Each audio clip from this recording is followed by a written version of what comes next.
Приветствую вас, дорогие наши подписчики. И сегодня давно ожидаемый эфир с Олегом Ступеньковым. С гордостью, без преувеличения, герой нашего времени. И работает он офицером полиции. Мы переехали в Торонто. Супер. Такой вопрос. Но родились вы в Баку? Родился в Баку, вырос в Баку, да. И все смеются. Я понимаю все слова, но не смеюсь. С вертолетами поднятыми и спецназом вокруг, я думаю, это правда. Такие ресурсы у полиции абсолютно, есть. Да, абсолютно был so-and-so, значит. А сколько предлагали такой? Нормально Он мне предложили? $50 давал. Мне кажется, что женщинам нравятся мужчины в форме. Было такое. И прокатывает или нет? Да, нет. Все получится. Спасибо огромное, Олег. Огромное спасибо. И до Было очень встречи. приятно. Мы Абсолютно. обязательно.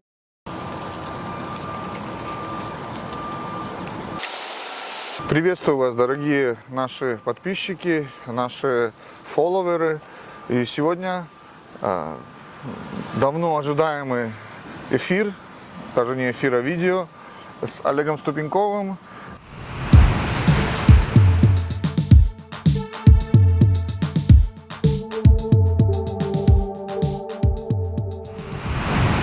И я с гордостью и без преувеличения скажу, что этот человек герой нашего времени, так и будет называться наше видео.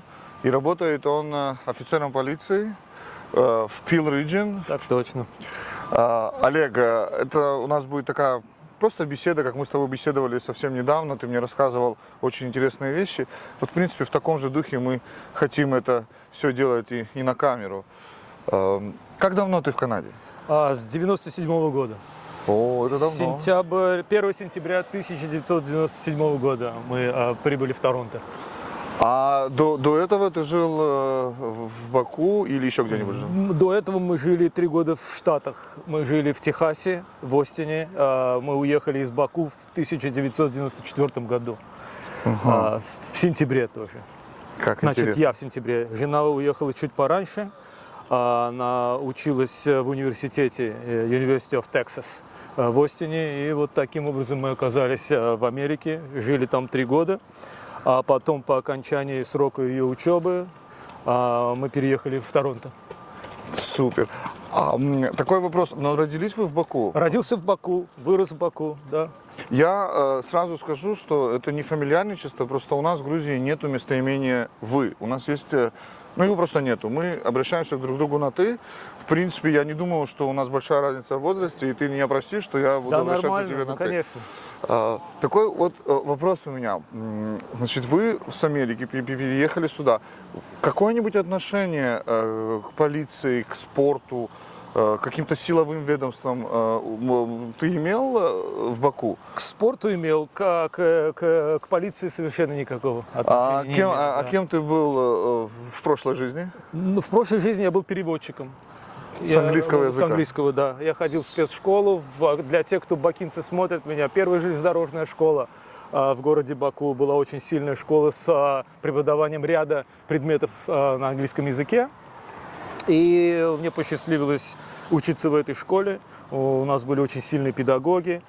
И вот, в принципе, так получилось, что стал переводчиком потом. Как интересно. То есть вот здесь я хочу немножко заострить внимание наших зрителей, потому что мы стараемся делать видео не только прикольное, не только веселое, это зажигательное, харизматичное, но еще и в какой-то мере поучительное и полезное. Потому что, ну, я думаю, в современном мире мало кто себе может позволить просто что-то делать и не, как бы, скажем так, даже не получать от этого, или смотреть, да, наше видео и не получать какую-то пользу от этого. Поэтому я скажу так, что английский у вас был хороший, когда вы поехали даже в Америку. Да, английский был хороший. Там были нюансы такого плана, что, в принципе, уже я несколько лет до этого работал переводчиком в различных структурах, на различные компании. И был техническим переводчиком, работал в нефтяной промышленности. Но когда приехал в Америку, были нюансы такого плана, наверное, вот я смотрю передачу. Это вот типа как вот это Иван Ургант, ночной Ургант. Да. У нас был Конан О'Брайен, там это Дэйв Ледерман, Джей Лено. И все смеются. Я понимаю все слова, но не смеюсь. Потому что там какой-то локальный юмор, может что-то связано с политикой, можно связано что-то с нюансами, которые сейчас вот там вот на тему дня, а я не въезжал. То есть понимаю все, а потом уже когда поживешь, уже знаешь, вот почему они смеются, вот так вот. Вот еще интересная деталь, которую я хочу прямо сейчас сказать. У нас еще, оказывается, да, я даже не знал до сегодняшнего дня, потому что, скажу вам правду, мы не готовимся, абсолютно не готовим, ну как мы готовимся в общем. Я, например, знал приблизительно, сколько получает полицейский, когда он начинает работать. То есть какую-то домашнюю работу я делал. Но интервью как таковое, это скорее экспромт, скорее то, что, в принципе, какой-то эскиз у меня есть в голове. К чему я говорю? Я не знал, что ты работал переводчиком. На самом деле я тоже заканчивал Иньяс. Это был колледж, он был очень хороший в Тбилиси. И английский у меня тоже был всегда, в принципе, нормальный. И он, конечно, становился лучше со временем, Конечно. потому что в среде это более другой английский. Абсолютно. Но я к чему это говорю? Ребята, учите английский. С Обязательно. английским вам будет проще и Обязательно. эмигрировать, и жить, и развиваться. Абсолютно верно. Все, вы переехали в Канаду. С самого начала, я так понимаю, это были тоже survival jobs, так мы их называем, да? То есть Конечно. любые работы, которые давали вам возможность заработать и кормить семью. Ну, У вас уже был ребенок, кстати, да? Был ребенок, да, у нас был ребенок, у нас было вообще-то уже два. Но один с нами мы взяли, мы в Америке жили с нашим младшим, а старший, господи, я уже не помню, сколько ему лет тогда было, наверное, лет 10. Он в то время оставался в Баку, жил у бабушки. Окей. Потому что трудно было нам в Америке, жена училась там full-time. Вот. И у нас был маленький. Мы с маленьким приехали в Торонто, а потом, когда уже мы переехали в Торонто, мы вызвали старшего. Понятно. Вот, да. Ну, в принципе, все как у всех. Вы приехали, даже несмотря на то, что это был 97-й год, общая картина и тенденции не изменились. Ты приезжаешь в страну даже после США, начинаешь все с нуля. Абсолютно верно. И да, трудно, да, есть определенные препятствия, которые нужно преодолевать, но никто руки не опускает, вы точно не опустили. Ну, конечно. Окей, следующий вопрос, он такого более, я думал, относящегося к твоей работе характера. Через сколько времени ты начал работать после переезда в Канаду? В полиции 8 лет. То есть 8 Да, лет? в 97-м мы переехали, в 2005 году я устроился в Peel Regional Police. Но до этого у тебя, ты мне рассказывал, что была как бы междометие, да, это какая-то работа, которая была не совсем полиция, но была security, да, Ну охрана. да, первая работа, это первые 3 года я работал, была прекрасная компания Intercon Security.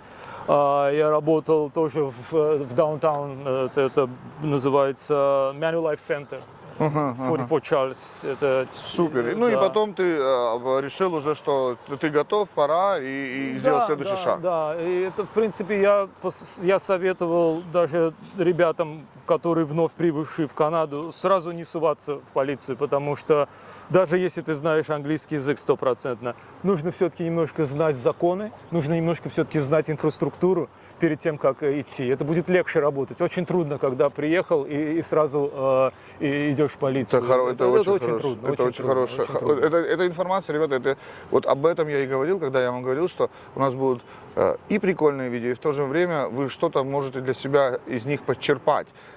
Вся цель нашего канала будет в этом. В основном это будет заточено на людей, которые чего-то достигли, а я считаю, что в данном случае мы говорим не о чего-то достигли, а достигли хорошего, высокого уровня. И они расскажут вам из первых уст, как это было, как это происходит до сих пор, потому что Олег active police officer, то есть он в данный момент, мы называем это public servant, если я не ошибаюсь, правильно? То есть это слуга народа фактически, как мы в переводе, да. И я считаю, что это очень важно, что мы не только балуемся и проводим хорошо время и пьем хорошее кофе, но еще и что-то оставляем за собой для людей, которые, возможно, пойдут по следам Олега. Олег, следующий вопрос такой. Вот я смотрю сейчас на тебя, и мы не девушки, нам можно спрашивать возраст. Сколько тебе лет? 59. Для 59 лет ты отлично выглядишь. Спасибо. Ты сейчас занимаешься спортом? Да, в принципе, конечно, да. Ну, физкультурой там, так сказать. Чтобы стать полицейским в Канаде, ты не должен заканчивать университет, верно? Сейчас нет. А когда я поступал на работу, это, конечно, дает дополнительные очки, так сказать. То есть подают, допустим, 3000, рассмотрят дела 300, а Окей. возьмут на работу 30.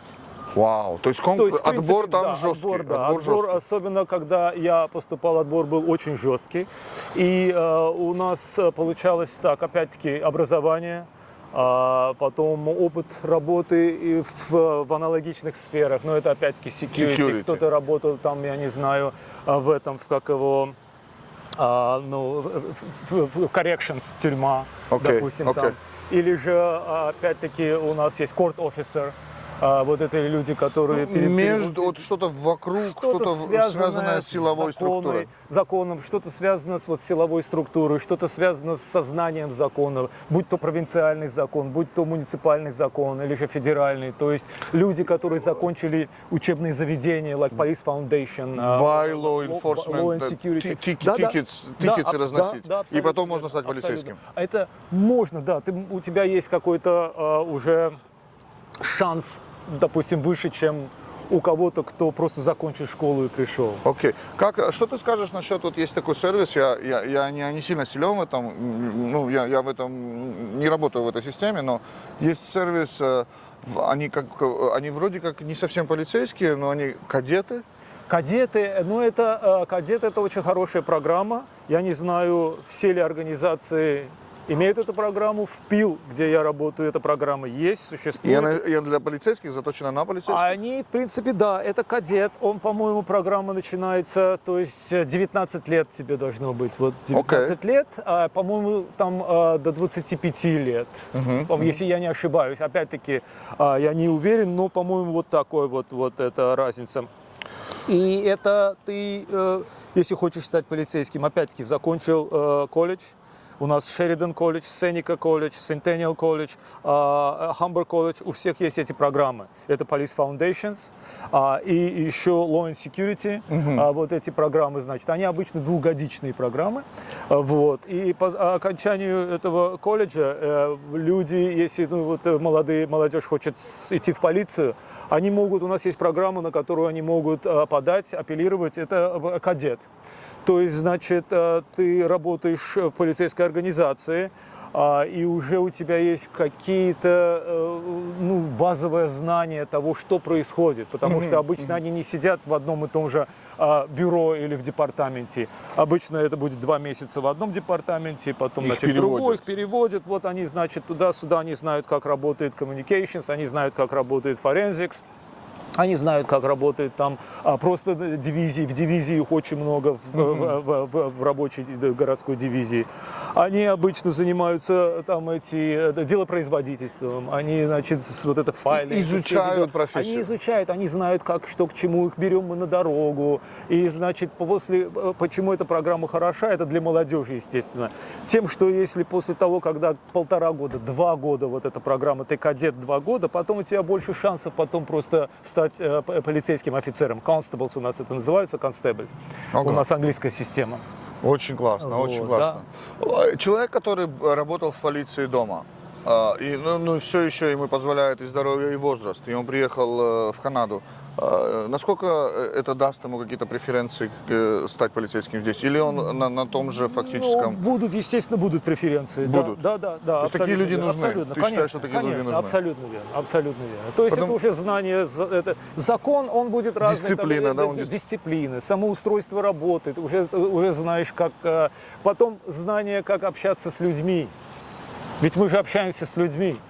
Вот это следующая тема, на которую я хочу перейти. На самом деле, Я из Тбилиси, это очень похоже на Баку. Да, соседи. Да, и мы были в постсоветском пространстве, где в Тбилиси, к сожалению, я скажу прямо к сожалению, воспевался, значит, культ воровской, да, и воровское вот это, скажем так, даже произведения, которые очень известные, мировые произведения, там воспевают тот же Робин Гуд, да, скажем, да. Грузинский Робин Гуд, который отбирал у богатых и давал бедным.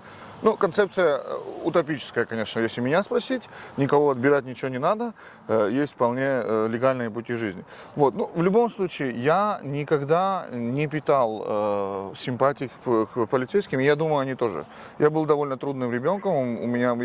К сожалению, мое юношество и детство прошло в такое время, когда в стране был большой бардак. Не только в нашей, но и вообще в постсоветском пространстве. И насмотрелись, натерпелись, и от полицейских в том числе. Потом пошла реформа, но я уже в это время фактически был иммигрантом, и меня это сильно не коснулось. Сейчас это, конечно, совсем другое дело, я абсолютно уверен в этом, но воспоминания остались. Здесь кардинально другая ситуация. Здесь я вижу, что полицейские ходят в школы, полицейские входят в комьюнити, они ходят просто к нам. Ну, я живу в комплексе таунхаусов, и к нам приходили полицейские, они говорили, что есть какие-то проблемы, спрашивали, нравится ли нам, как люди водят вокруг, может у нас какие-то замечания. То есть это настолько нормальное отношение человеческое. Конечно, и здесь встречаются люди, которые не любят полицейских, нарушают законы и имеют с ним проблемы. Но в общем и целом комьюнити в первую очередь, и у меня тоже, на самом деле, эта привычка уже начинает укладываться в голове, потому что мне было очень трудно с этим, я не знаю, даже не смириться, привыкнуть к этому, что мне надо первое, кому, если мне плохо, позвонить полицейскому. Совершенно. В полицию, да. Этого не было в Грузии. Мы по-другому решали. Не было в Азербайджане в то время, когда мы жили. Мы по-другому решали Абсолютно проблемы. Абсолютно верно. А сейчас ты понимаешь, что ты платишь налоги. На эти налоги, кстати, оплачивается, вы получаете зарплату, правильно? То есть вы живете, ну как же, не живете, я извиняюсь, содержится полицейское управление от налогов. То есть, у нас город регион.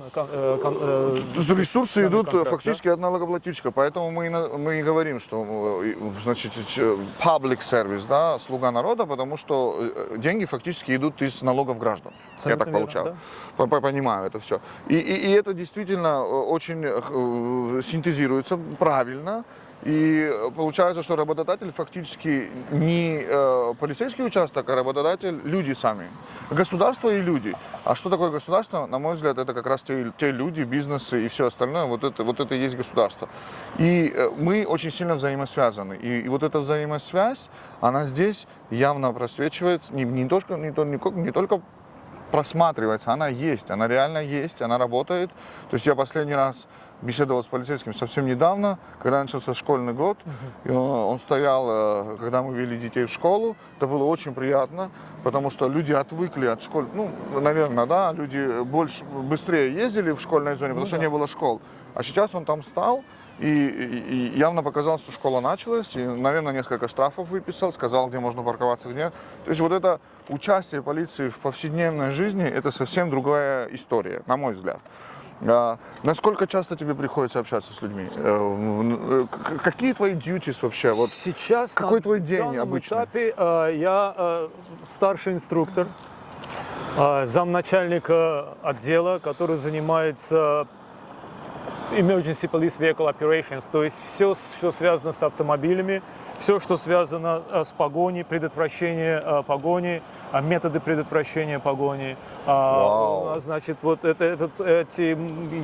у нас где-то, по-моему, 12 различных курсов, которые наш департамент преподает. То есть, допустим, кто-то не подчиняется, не останавливает, как его догнать, как его... Это, да, скорее, если это вдруг криминальная какая-то, получается, деятельность, это погони, это, опять-таки, это вождение автомобиля в нетрезвом состоянии. Что очень строго наказывается в Канаде. Да, это очень строгий штраф. Это очень строгий. Ребята, не пейте за рулем. Не пейте за рулем. Да. Это очень серьезно. Если вы превысили лимит, здесь же можно какой-то немножко выпить можно. Да, но если превысил лимит, и тогда у тебя получается, что, во-первых, права отбирают, и пока это все дело будет идти в суд, и пока в суде будет это все решаться, во-первых, без адвоката не обойтись. А это дорого. Адвокат стоит очень дорого, потому что это, в принципе, один из самых, наверное, самых серьезных, получается, чарджей, потому вот Страховка вырастает. страховка вырастает. Во-первых, права временно отберут права. Мы Куча здесь все на проблем, машинах. куча. Да. Мы здесь все на машинах. Да, а без машины, на работу да. не сможешь ездить. Все эти дела. We are значит, car да. nations. Да, и поэтому это будет очень, конечно, это очень серьезное наказание. Вот. Пока я не забыл, ты знаешь, я просто могу забыть в разговоре, так интересно с тобой на самом деле разговаривать, что трудно держаться плана, какой-то план у меня в голове все-таки есть, несмотря на то, что домашнее задание я не делал. Теперь вот такой вопрос, очень большая проблема, и это было, и это и сейчас есть, что крадут машины, ну какой-то ужас с этой проблемой, и очень много, опять же, люди же в основном не сильно осведомлены. Мне, к счастью, потому что у меня работа такая, потому что у меня есть немножко свободного времени и желания. Вот есть у меня удача говорить с тобой, говорить с другими людьми. И действительно слушать и слышать, что вы говорите, потому что вы знаете, о чем говорите. Не по слухам, а конкретно, что происходит. Борется ли полиция с этим делом? Полиция борется, конечно. Полиция борется. Вы проводите, ты мне рассказывал, мероприятия, которые не только в Пилориджем проводят, а несколько департаментов, Да, конечно, Торонто. конечно, потому что это не только в нашем регионе происходит, это происходит везде, по всей провинции, скорее всего, по всей стране. И это довольно серьезно. Это серьезно, да, конечно. Это сейчас люди, которые занимаются этим, это, во-первых, это организованная преступность, это организация занимается этим, это не просто так. Хотя есть просто вот так индивидуально, кто этим занимается. Но в основном вот это... Это обычно наркотики, конечно, если вся ситуация такая. Например, мне нужно уколоться, а денег у меня нет. Я украду машину. И отдам кому-то. Поеду, значит, на заправке, опять-таки, воруем бензин. Едем дальше. Все дальше, значит, дальше это накатывается. Потом на этой же заправке ограбил заправку, ограбил клерка, взял эти деньги, поехал, купил себе что надо, закололся и в этой же машине уснул. В этой же машине тебя и вот так накроют. вот тоже такое Да, происходит. есть такие люди. Есть люди, которые занимаются только тем, что крадут машины, которые эти high-end, высокие, дорогие отсылают машины. их за Да, и границу. они отсылают за границу, да. Они идут Сразу и в же Африку, вопрос. едут и в Азию, они идут... Сразу же вопрос, насколько опасно быть полицейским в Канаде? О, Ну, опять же, в Канаде мы говорим все-таки, понятно, что мы говорим про Онтарио в основном, ну, в разных провинциях будет по-разному, но мы говорим про Онтарио, про Торонто, про Пилриджи. Конечно, случаются разные ситуации, но у нас хорошо разработана система, и мы вместе. Как один за всех, все за одного. То есть у нас получается, Есть. Люди говорят, что от вас не скрыться, это правда? В принципе, да. Если убежишь, Вот все трудно, равно да? найдем. Да. Система Так что, разработана, система разработана, Ребята, да, я работает очень думаю, хорошо. не стоит рисковать и очень. проверять на прочность слова Олега. Да. Я, честно, не хотел никогда проверять, и в будущем, я надеюсь, у меня не возникнет такого желания, и я очень надеюсь, что никого из наших, значит, фолловеров такого желания не возникнет, потому что все эти ютубские видео, которые с вертолетами поднятыми и спецназом вокруг, я думаю, это правда. Такие ресурсы у полиции есть. Да, абсолютно верно. Да, То есть, что, если надо будет, контроль будет взят на ситуацию. С новой технологией даже сейчас это, конечно, стало, возможно, даже легче, потому что, опять-таки, с вертолетами, с дронами, очень хорошо. У нас есть департамент, который занимается именно дронами, есть вертолет. Вот в армии вроде она не такая, ну я не скажу, что она не оснащенная, я, наверное, буду иметь возможность и с кем-нибудь из армии поговорить, и с инсайдером, да, но в любом случае, мне кажется, что у армии нету такого стремления, потому что у нас есть США, и США самая лучшая армия в мире, это все знают, и она, в принципе, очень, скажем так, коллаборирует с канадской армией. Если такое, то есть полиция это не касается, полиция оснащена серьезно. Да, да, у нас... То есть такого нету, что она там, ну, не такого уровня, как полицейские США, допустим, и оснащение у них хуже или что-то такое. Есть такое? Все, нет, с оснащением у нас нет проблем, честно говоря. С финансированием? С финансированием нет, все нормально. В принципе, у нас все по последней технологии, я бы сказал, да. У нас сейчас, опять-таки, все офицеры, у них, у каждого индивидуального офицера есть свои камеры. Значит, все заснято на камеру. И это очень хорошо, потому что когда мы общаемся с публикой, с людьми, если камера записывает, то тогда уже не будет никаких нюансов, никаких не будет вариантов, что он типа полицейский меня обидел и сказал мне что-то, то-то. У нас все записано, то есть мы, естественно, это все у нас учтено. В машинах камеры, опять-таки. Машины у вас машине, специальные, автомобиле, да, они в оснащены автомобиле какими-то камеры, специальными да, системами. абсолютно верно, да. Сразу вопрос, потому что эти вопросы, они очень актуальны, они идут, я тоже очень много общаюсь с людьми, и они идут от людей, с которыми я общаюсь, это ребята, опять же, которые, может быть, когда-то имели, ну, я не скажу проблемы с законом, но, во всяком случае, не было у них никакого хорошего отношения к полицейским и взаимно, да. Допустим, если сказать вот так вот, есть ли коррупция в канадской полиции? Я не думаю. Да, Нам достаточно насколько платят, вы знаете, нет? Насколько я знаю, нет.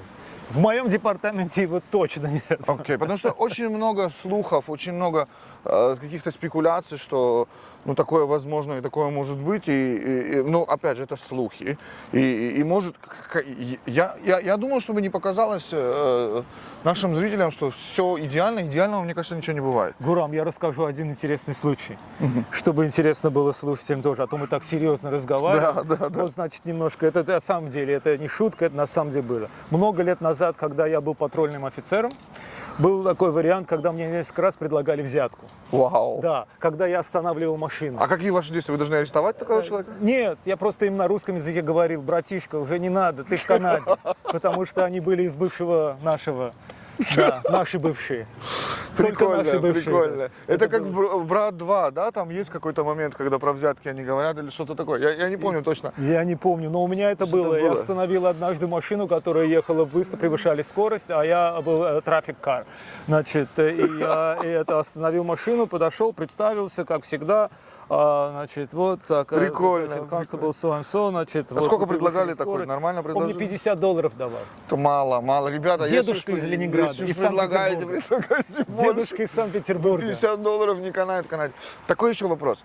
Честно, вот мы говорили про то, какое у вас обмундирование, какие у вас, ну, скажем так, ресурсы для того, чтобы служить, для того, чтобы работать. А полицейские в основном подтянутые, значит, в форме, в основном, я не припомню, чтобы они были, как я, таких я не видел. Ну, молодежь, конечно, все, во-первых, все, ну да. И большие, много, высокие ребята. ну, так, занимаются, да. Но у нас, понимаете, какая ситуация? Вот в каждом дивизионе, в каждом здании, вот я работаю у нас, в принципе, тренировочный центр, так скажем. Значит. У нас залы бесплатно, ходи, занимайся, У вас пожалуйста. есть какие-нибудь, значит, нормативы, когда вы служите? Вы должны что-то сдавать во время службы? Все зависит от того, в каком департаменте ты служишь. Окей. Если это, так сказать, вариант нашего СНГовского бывшего ОМОНа, так сказать, отдел милиции особого назначения, отдел полиции особого назначения, это tactical unit у нас называется, Okay. SWAT team. Значит, Okay. там нормативы, конечно, страшенные. И там нужно сдавать? Там нужно постоянно сдавать, постоянно Или тебя тренироваться, отстранят? значит, да, потому что ты просто не сможешь выполнять задачи, которые перед тобой поставлены. Вот так вот, ребята. То Это же вам- самое K9, вот эти, которые с собаками. Да, там очень сильные нормативы тоже, значит. Так тоже. что я говорю, ребята, Там и не бегать все нужно, так просто. и, Да. и препятствия преодолевать. Я страшно, да, предполагал, абсолютно потому что верно, ребята да. и на вид я бы не стал с ними Да, спорить. да, да, Я обычно не спорю с полицейскими, я всегда соглашаюсь, а там уже потом разбираемся. Раз ты вспомнил тоже такую историю, значит, я тебе расскажу свою. Совсем недавнюю, и она связана с тобой. Я, значит, с тобой созвонился. Мы говорим, что... Я говорю жене так и так, ну я excited. Ну, как бы все время меня полицейские интервьюировали всю жизнь. А тут я говорю, я буду полицейского брать интервью. Я весь сияю. Она говорит, покажи мне, я показал тебе в форме, где ты, вот эта красивая фотография. Она говорит, слушай, говорит, давай я Саше скажу, нашему оператору, давай, говорит, я Саше скажу, он меня научит, я сама вас буду снимать. Что-то, говорит, он мне тоже так нравится. Насколько женским вниманием тебя балует население? Потому что, мне кажется, что женщинам нравятся мужчины в форме. Сейчас меня женское население своим вниманием практически не балует, потому что я тренирую только офицеров. А вообще, general public, было что-нибудь пикантное? Допустим, ты останавливаешь кого-то и там заигрывала дама с тобой? Чтобы не дали тикет, да, конечно. Да, Когда был патрульным, было такое. И прокатывает или нет? Нет. Ну, иногда я тикет не дам, а просто кошен, как называется ворник. Больше так не делайте. Езжайте с Богом. Ну, такое мне тоже давали, я не думал, что там был какой-то подтекст. Полицейские меня частенько останавливают, потому что я спешу всегда. И вот честно, не было никогда плохого отношения. Вот правда не было. Наоборот. То есть я никогда не выпендриваюсь, я никогда не веду себя неприлично. Я извиняюсь, я говорю как есть, я говорю я виноват. И мне в 99% случаев, было может быть что-то там чуть-чуть, но 99% случаев мне всегда говорят slow down, take your time. Да, и хорошего пути. Да, и дают коушен. И все. И даже тикет не выписывают. Поэтому у меня, в принципе, с канадской полицией очень теплые отношения. Я имею в виду, я не вижу проблемы. Большое спасибо тебе, Олег. Это было действительно не потому, что ты офицер полиции, не поэтому, вот прямо сейчас не поэтому, а просто потому, что ты очень интересный собеседник. Спасибо. У тебя очень много харизмы, я вот боюсь, что с женой, надо решить этот вопрос, потому что у меня закрадываются смутные сомнения, что после этого видео она захочет, чтобы я стал полицейским, похудел, по крайней мере. Я хочу, наверное, сказать в окончании нашего видео, что ребята, которые собираются приехать, и ты, наверное, со мной согласишься, которые уже приехали недавно здесь, или которые пробыли какое-то время, и, скажем так, не все у них идет так, как они планировали, чтобы они не опускали руки. Абсолютно верно. Если вы еще не приехали, если вы только приехали, планируйте, комментируйте на нашем видео, которое мы специально для вас и делаем. Да? У нас абсолютно есть чем заняться. И у меня, и у Олега. У нас абсолютно нету свободного времени, и мы абсолютно пока никаких денег с этого не имеем. Это не наш заработок. Но мы решили, что мы сделаем хорошее дело. Что-то, наверное, оставим после себя. Какой-то след, да, какой-то путь, какую-то тропиночку, по которой, возможно, если даже один человек пройдет, мы скажем, что мы это сделали не зря. И сегодня абсолютно прекрасный вечер, несмотря на дождь, и мы могли сидеть дома, играть с детьми или с друзьями, пить пиво и жарить шашлыки, что мы очень хорошо умеем делать. Но мы решили, что мы будем здесь. После работы Олег, кстати, спасибо ему еще раз огромное. Он ждал нас, потому что пока мы доехали, была пробка, это трафик, это Онтарио, это Торонто.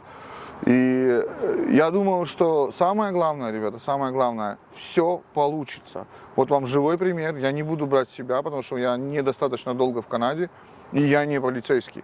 То есть я еще не достиг ничего, чем можно так сильно гордиться. Человек прошел весь путь, абсолютно не имея никакого отношения к силовым структурам. Он стал инструктором и фактически вышел уже на уровень, когда он не просто полицейский офицер, а на голову выше. Опять же, это не просто. Это огромный труд, это терпение, это планирование, это дисциплина. И без этого, к сожалению, конечно, у вас ничего не получится. Но если вы соберетесь, если вы возьмете себя в руки, все получится. Спасибо огромное, Олег. Огромное спасибо. И до встречи. Мы обязательно еще раз запишем через какое-то время интервью, будет интересно. Да, я согласен. Я буду с удовольствием. Да, мне кажется, все нормально получилось. Не знаю, я очень доволен. Мне тоже понравилось, да. Очень хорошо. Самое главное, естественно.